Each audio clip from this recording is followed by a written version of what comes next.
2011 Switzer Fellow Kelsey Jacobsen is currently a master's student at the Bren School of Environmental Science and Management in Santa Barbara.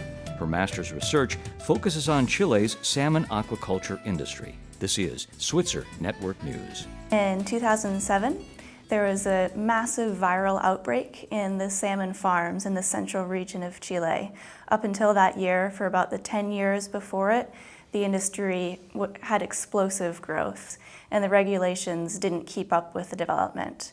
And one of the outcomes of that lack of regulation was that there were too many fish in each pen and too many pens very close together in the water. And so this virus, once it entered, it spread really quickly. Salmon was the country's second largest export up until 2007, and it was also, Chile was the world's second largest provider of farmed salmon. So it was a huge industry.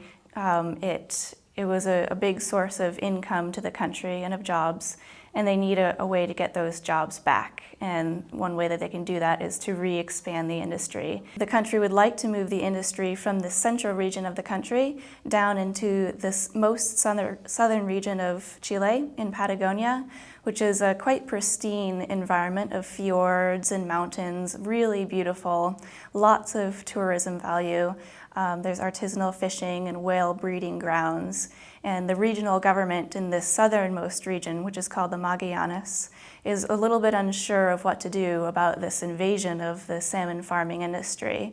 And so they've turned to the NGO that I'm working with, the Wildlife Conservation Society, to find the costs and benefits of allowing this industry to expand into their region. Kelsey's team has been looking at this problem from three angles: environmental, economic, and social. Some of the environmental harms that come along with salmon aquaculture, there are many. Salmon escapes when they come out of the pens.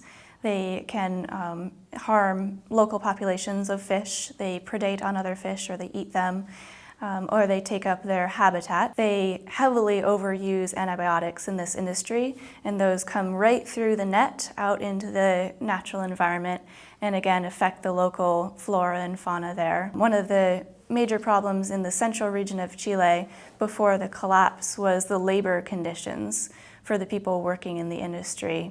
They worked long hours in many cases in wet and cold conditions. Many people, especially the divers, are really at risk on the job. When you introduce a very large industry like this, especially in a region like the Magallanes, which is very sparsely populated right now, there will be an influx of people, and that will change the culture drastically down there.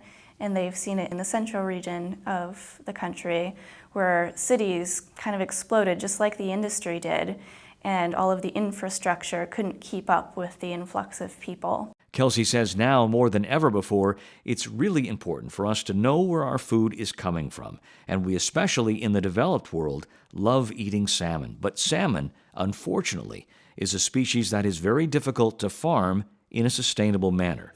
So one thing we can do is shop for sustainable seafood, and Kelly recommends looking for the Marine Stewardship Council label. This is Switzer Network News.